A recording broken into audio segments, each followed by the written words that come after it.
learning more about a man and a woman arrested in the death of a small child and the first responders working that case. 2 News Oklahoma's Samson Tamijani spoke with Tulsa police and the Child Abuse Network about how these sensitive issues are investigated.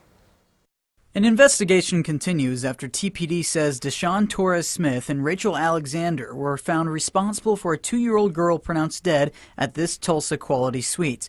Records show investigators almost immediately found signs of abuse on the toddler hours after the adults and 2 children were seen at a Home Depot in Owasso.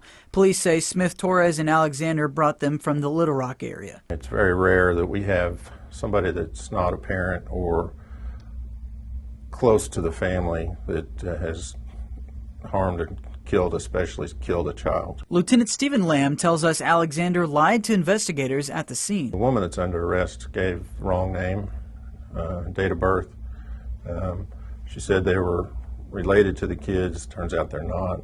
Lamb says the other child is the 3-year-old sister of the girl who died and is being taken back to Arkansas by DHS. The lieutenant credits the quick work of his detectives for deciding there was foul play. Those often on the front line of defense for any child caught in a dangerous situation are found here at the Tulsa Police Department's Child Crisis Unit. With only a half dozen on staff, Lieutenant Lamb leads more than 1,000 cases of child abuse and neglect per year. They work hand in hand with both DHS and the Child Advocacy Center, led in part by Sarah Bielke. We do case reviews and team reviews on all of our cases that come through to just make sure that they're getting the initial services they need, but then also the ongoing services that they're going to need for sometimes years to come. One of these type of places that serves most every county in the state, but we're lucky to have one of the first and one of the biggest ones.